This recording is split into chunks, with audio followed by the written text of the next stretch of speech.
G'day guys, welcome back to my channel. My name is Wildcard. Wallabies versus England 2022 second test. England got one back on the Wallabies, Suncorp Stadium, Brisbane. Quite a big win for England's side. We'll talk about the game in a second, but I'm gonna have to call out the fucking bullshit here before we go into the actual game. The Wallabies did the thing once again where they come out and sang the national anthem in Aborigines language. You know, a big fucking middle finger to everybody in Australia. We're better than you. Fuck you, peasants. We know how to sing the national anthem in a fucking language that nobody's even taught about, right? We're so much better than the rest of you motherfuckers watching this show. We play for the Wallabies. We're fucking woke, right?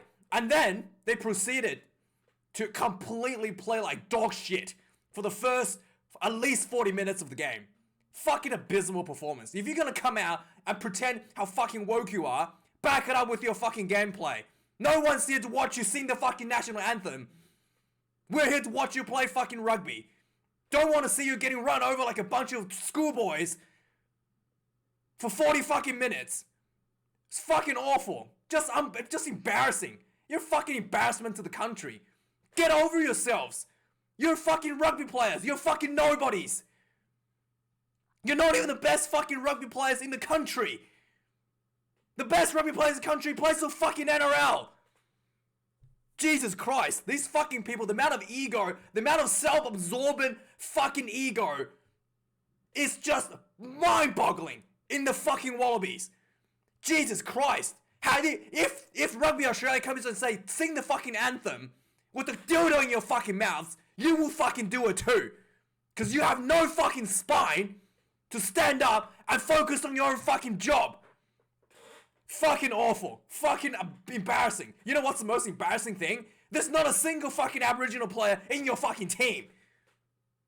My God. My God. The fucking abysmal performance from this team in the first half. Jesus Christ. It was just embarrassing. Like, I honestly, it was like watching a fucking bunch of children playing against men, right? Just getting belted by England left and right. Unbelievable. And just to be really clear, right? Just to be really fucking clear. If you wanted to make a difference, to the Aborigines community, don't be a fucking rugby player for Rugby Australia. So with that out of the way, the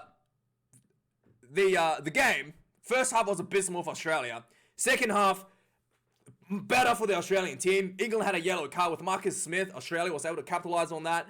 But overall, this was abysmal performance by the Australian side. Really allowed England to really stomp over Australia in the first half. England had a history of doing this. They haven't been doing, they lost their groove, essentially, England, for that first half dominance, like starting out fast and furious style that we saw a lot of success in England in 2019 World Cup. They stopped a lot of that in recent times. We didn't see that in Six Nations, and we kind of see England do a lot of game management in trying to win the game without that forward dominance and forward physicality. So it resulted in a lot of kicking that doesn't really yield a lot of pressure. There's not much follow-up. But this game, England rectified a lot of that issue. They really put on a lot of good kicking game and put on a lot of forward pressure, a lot of physicality that is missing for a very long time now for the England side. So a lot of England fans will be really happy to see that. And just came out of the gates. No bullshit, woke, fucking whatever. Belted the Wallabies for the first half. It was really embarrassing to watch. We took the Wallabies pretty much, the 40 minutes or so to finally get themselves into the game. But England was way better performance this week than they were last week. So in terms of the English side, right, some of the changes they made in the back line was really interesting, because I thought Jack Van Povier was actually really good at number 9. I actually didn't expect him to be this good. He showed a lot of good decision making, a lot of accuracy in his box kicking, which was something that I was kind of impressed about, because the box kicking is a really critical part for the England's game strategy. And he really, I think this is he had debut last week in his second game. He really did exceptionally well for his second game as well. And also the England 4-pack, like I mentioned, Billy Vunipola, especially, and with Jamie George, really hard running, belting the Australian sides, just with that forward momentum built by the England forward pack, giving England a lot of opportunities to apply pressure inside the Australian half. Also, the English scrum was much better than last week as well, despite having Tanela Tupou on the field, returning for Australia. I thought some of the scrums were 50-50. Angus Bell did much better than Tupou. The England side did look like they got penalised a few times undeservingly. I felt like the England scrums definitely had the advantage over the Australian side. The lineouts was probably a little bit better for the England side. The Australian lineout throws, especially in the second half, with Fainga'a coming on, was looking a little bit shaky under pressure. And also the Owen Farrell's kicking much better than last week. Last week he missed 50% of his goal kick or something. Something really, the stats weren't very good last week. But this week he's on point, being able to pop. I think he only missed one this week, being able to pretty solidly perform from the kicking boot as well. So with all those factors adding up, England was able to kind of comfortably close this one out over the Wallabies. 25 points to 17. England was basically looking like they already had the game in the bag in the first, basically by half time. And with the Wallabies, it was up to the Wallabies for the second half to basically put up a comeback. And England just, managed the game and closed it out 25 points to 17 with the experience they had on the field. So, we're really, really happy for the England. I mean, Eddie Jones would be really happy with this performance from his team, especially that first half. It was literally like watching men playing against boys. The physicality was completely overwhelming Australian sides, and Australia did not really do much to stand up against it as well. It was basically like England got tired, and then Australia finally got a bit of a momentum themselves back into the game. So some of the match stats, let's have a quickly look at. 2 tries to the Wallabies to 1 of the England side. England did have more run meters to 373 to 286, showing that their dominance in their attack. The turnovers conceded 12 against the Wallabies to England's 10. Tackle count, Wallabies 133 to the England's 112. 17 missed tackles. England's defense is actually quite poor. 31 missed tackles for England out of 112. This is actually really, really, really high for international standards, but they were able to hold on. I think especially in the second half when Marcus Smith had a yellow card, the defensive line was looking really, really bad for England, with 1 player missing. And that's pretty much where Australia delivered most of their pain upon England during that 10-minute period when England had a yellow card. So the kicks in play, 28 to 34. England definitely won that kicking game in this test match. Penalty goals, Owen Farrell, 7 out of 8. Very, very good this week, unlike last week where he missed a couple at least. And the lineouts, 2 lineouts lost for both teams. I thought England maybe had a slightly better advantage over the lineouts. Some of the Australian lineouts were unforced errors. Scrum was a little bit of a mess. I did feel like England probably got a bit hard done by. They looked like they had a dominant scrums and they got penalised. I thought undeservingly maybe a couple times. And it was clearly looking like it was a bit of a weird call at times. I felt penalties conceded. This is where the difference in scoreboard showed. Wallabies conceded 16 penalties, really, really high for international test teams. 10 conceded against England, 1 yellow card for both sides. So both yellow cards were given for deliberate knock-on. And the commentary I was listening to was a little bit bad. What's his name? Justin, what is his name? Justin, the big Australian lock, Wallabies lock, I can't remember his name. But he was actually, some of the stuff they're saying was just, completely wrong, to be fair. He was basically saying, his palm was slapped. It was not a deliberate knockdown because the palm was swapped. But the law actually does not have anything that says, deliberate knockdown that a lot of us kind of grown up to think that it's a thing because of probably poor commentary, like Justin did. Because in the actual law book, deliberate knockdown is not a thing. Yeah, believe it or not, there's no such thing as deliberate knockdown. There's only deliberate knock on. Yeah, so as long as the ball goes forward, it's a deliberate knock on. It doesn't matter if you knock it up, knock it down, knock it left and right. It doesn't matter. As long as the ball travels forward, it's a knockdown. It's a knock forward. There's not a word of mentioning the word knock down in the law book. Yeah, so the referee made 100% right decision here. There's absolutely no argument. It's a deliberate knock on. No such thing as deliberate knockdown.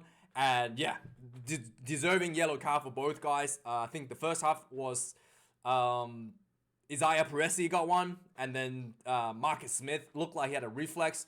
Again, just knocking the board forward. Try to, like, when the Australian was throwing a pass, gets himself a yellow card in the second half. And yeah, so that's the 2 yellow cards. Not too much crazy stuff. Not too many, high shots, that sort of stuff going on. Both teams are pretty disciplined in their tackling. I felt overall. So let's go through some of the key stuff over the game. Point summary. So yeah, England come out just absolutely belting the Australian side. The physicality for the England team was just next level, and the Wallabies did not match. They were too busy singing, a national anthem, trying to like remember the words for the national anthem, right? And they completely forgot how to play rugby. So they came out just getting belted off the bat. Michael Hooper got like rammed over by Ellis Genge. The England had much faster, very, very fast breakdown speed, very good running. Jamie George had a big run right from the get-go. And Patea, about 4 minutes into the game, knocks himself out in a tackle. Yeah, this was pretty bad. It was just completely just him running in a poor position, smacked his own head against the hip of an England player, knocked himself out, and he was gone for the game. So Australia suffered a lot of injuries as well from this game. On the 10th minute, there was a penalty at the breakdown. So there was penalty at the breakdown.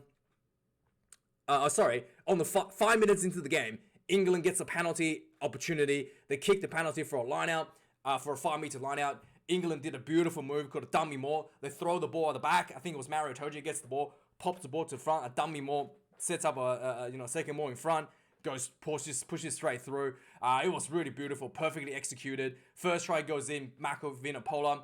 He was actually the ball receiver. He wasn't the lock. He received the ball, just held onto it. He just had his teammate driving him through. Puts the ball down as he crashed over the try line. Bit of a weird setup, but yeah, this was very really caught the Aussies off guard, to be honest. So 7 points to nil, 5 minutes into the game, England already on the board. On the 10th minute, there was a breakdown penalty. The England was able to steal one of the Australian line-out essentially, and then following that, there was a breakdown penalty inside the Australian half. Owen Farrell pops this one in for a 3 points. England leading 10 points to nil, 10 minutes into the game. A point a minute at this point. On the 14th minute, there was a dangerous clean-out by Australian side. Yeah, and England gets another opportunity to kick for 3. Owen Farrell pops this one through. 13 points to nil, 14 minutes into the game. On the 16th minute, it looked like Ellis Genge had put his elbow on Nick White after like cleaning him out, or maybe made a tackle.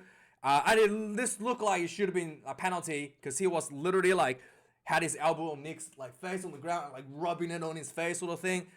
Yeah, I mean, again, it really probably should have gone a bit harder on that following last week's game from the referee. I felt a little bit, disgusted looking at that by Ellis Genge's actions there.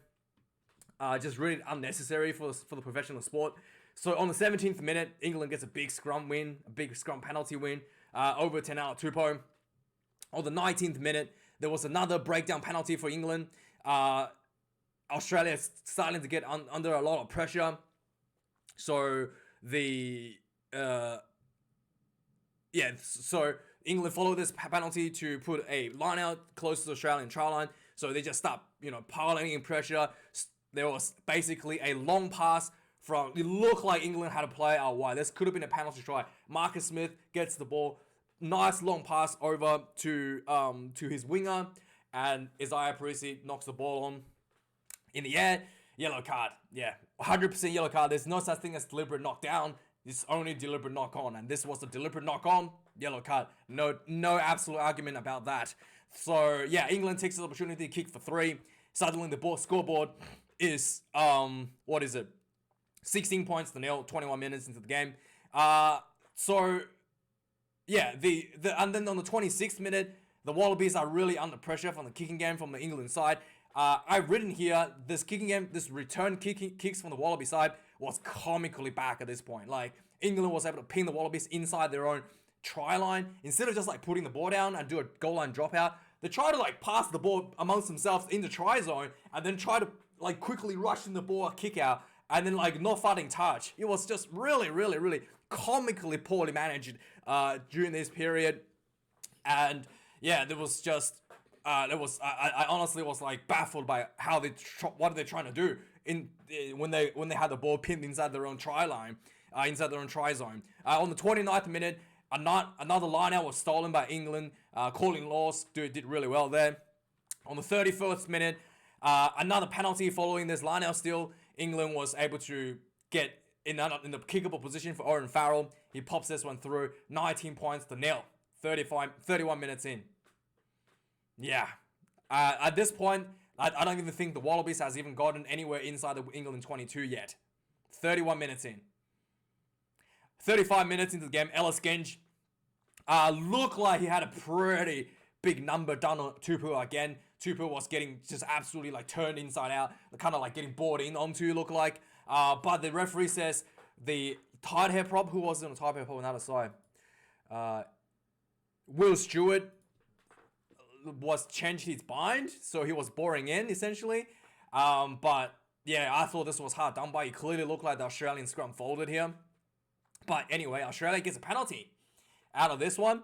They kick the ball out into the England half, and this is literally like the first time Australia had a opportunity inside the England 22. They set up a nice set piece, just crashing the ball, just little short pop passes. Tupou, a man on a mission, gets the short ball from, I think it was Nick White.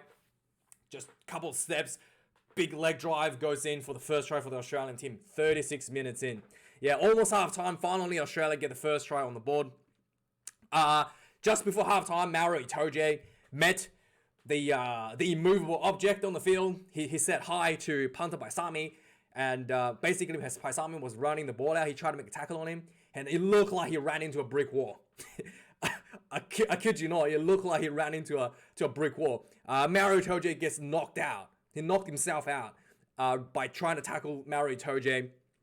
And it wasn't like a weird positioning or anything. He just got literally looked like he ran into a brick wall and he knocked himself out. It was huge hit. This was really, really well done by Punter Paisami here. On the 40th minute, just before halftime. Is it just before halftime or no? Just after halftime. Actually, this happened. So yeah, that's basically halftime. Just before halftime, Owen Farrell had an opportunity to kick the England for a 5-meter line out for a penalty. He misses a touch. So yeah, that was halftime. Just ended like that. 19 points to 17. Halftime score. Second half starts right away. Isaiah Peresi already coming onto the field for a injured Jordan Pataya. Looked like he just like tweaked his head whilst catching a ball. Tweaked his leg and he got taken off. Yeah, this was really bad. No one was in contact with him. This was a little bit concerning. Hopefully he's okay. On the 41st minute, so 1 minute into the second half, England gets a penalty for offside. Owen Farrell pops this one through, 22 points to 7. 47th minute, Wallaby wins another scrum penalty. They go for a line out and start piling on pressure. Lots of pick and go. Drawing the England's defense in, sucking into the defense in, and then the ball comes out wide to Samuel Karevi. He had a one extra play out wide of him. There was so much space. He just runs straight through for the Wallabies. Second try. Suddenly the scoreboard is looking a lot better for the Wallabies. 14 points to 12, and he's starting to feel like the Wallabies have some momentum going in. On the 51st minute, Scott Seo looked like he hurt his shoulder, and he's out. So another injury for the Wallabies. On the 52nd minute, Marcus Smith gets a yellow card for deliberate knock-on. Yes, that's the way it is. Suddenly, Wallabies gets the opportunity to take 3 points. I thought maybe they should have gone for a try here because they have a player advantage. Will be playing with space, and this was a good opportunity to apply pressure since you really didn't have much opportunity to apply pressure in the first half. But anyway, Mike Hooper says he wants to get a 3 to get a scoreboard a little bit closer. So 17 points to 22. Everything is looking up for Wallabies going forward. So this was, yeah, really good. On the 55 minutes mark, the Mick White gets basically, I think it was a turnover from the Wallabies from England lineout. Nick White gets the ball. Did a huge 50-22. Looked like a 50-22. He kicked from inside the Wallabies half. The ball went out in the England 5-meter line. This looked like a huge 50-22, but the referee said the ball was passed back into the 50-meter mark, so it was no 50-22. Really disappointing, but England, yes, got the just literally inches away from a 50-22. England got out of jail for that one. On the 56th minute, Caden Neville is down. Someone landed on his knee, so another injury for the Wallabies. Just dropping like flies for the Wallaby side. Really, really unfortunate. So he's taken out. So Nick Frost gets on the field. On the 58th minute, the Wallabies attack inside the England 22. And this was a golden opportunity before England has a full player back onto the field as well. The Wallabies knocked the ball on. Yep. On the 68th minute, there was a so England had a bit of a kicking due going on. This was a really poor kick from England. I think it was Freddie Stewart. Freddie Stewart has this issue where he has a big boot, but his accuracy of his kicking is a bit low. So he just punted the ball down the center of the field. Tom Wright gets the ball, counter-attacks. He just carves up the England defense. He finds a gap through the center field. He had, the fullback, I think Freddie Stewart might be coming up to cover him. He chipped the ball over, chases down the chip. I think it was one of the England wingers, grabs this ball near the sideline, and then Tom Wright just grabs him and yanks him out of the sideline. So suddenly the Wallabies has another opportunity inside the England 22 for a line-out. Really, really, really important line-out, especially England still has a player in the bin, just about to come back. So just about to get back to full players, or maybe they are back in just, I think the 10 minutes is just up here. But anyway, this was a perfect opportunity regardless for the Wallabies to go for a point.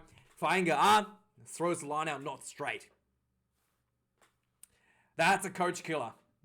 On the 65th minute, Owen Farrell found himself, saw some space out wide, did this nice cross-field kick, beautifully timed cross-field kick, straight in the breadbasket of Noel. He runs down the sideline, beats a couple of defenders, gets tackled, and then England just start falling. The momentum just piling pressure center field onto the Wallabies defense. And eventually England got really close to try line. It looked like they pummeled themselves over, but it was held up. And then the referee had a penalty advantage for England, so England goes back and happily takes the 3. So with 15 left, the scoreboard is 17 points to 25. So with the last 15 minutes or so, England just did really well to manage the game. Yeah. So on the 68th minute, again, another Wallabies error really hurt the Wallabies. The Wallabies had an opportunity for a penalty. O'Connor tries to find touch, got a bit too greedy, he kicked the ball dead.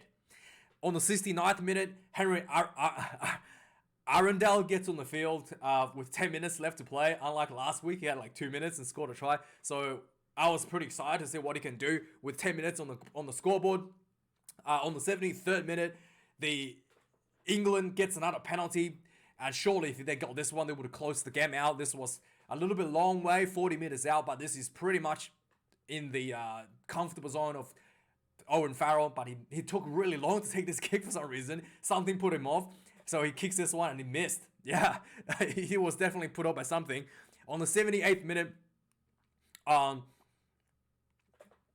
the 78th minute, England, so after this kick by Owen Farrell, it was very clear that England was just trying to run the clock down. Like every line-out, they're just like walking as slowly as you can possibly imagine to the line-outs. Every scrum just walking, trying to run the clock down as much as they can. The referee had to stop the clock a few times to make sure that England doesn't run the clock down too egregiously. So on the 78th minute, there was a scrum penalty to England, and they're just like, slowly walking to everything, like running the clock down. But this was a really crucial moment for England. It looked like they had the opportunity to win the game, but on the I think it was this pretty much looked like England has won the game, but Australia didn't manage to get the ball back. On the 79th minute, one last attempt from the Wallabies to basically try to run the ball out of their own half. Eventually, was just not able to get anywhere near the England try line. There was a breakdown penalty for England, and I thought Owen Farrell could probably kick for 3 there, but England says enough is enough. We're happy to take the win. Owen Farrell kicks the ball out, and that's the way the game ended. 25 points to 17. Let me know your thoughts. I think it's just, really, really, I think it's embarrassment for Rugby Australia to put on these woke shows and then just, having zero, not a single player that is in the team. I think Andy Muirhead is even in the team. I think he's half Aboriginal. Like, actually do something for the community instead of just talk shit. Honestly. Anyway, let me know your thoughts, guys. I do appreciate you watching this video. Like, comment, and subscribe. As always, my pleasure having you here, for the privilege of entertaining you. And yeah, see you guys next week for more videos. Thank you for watching.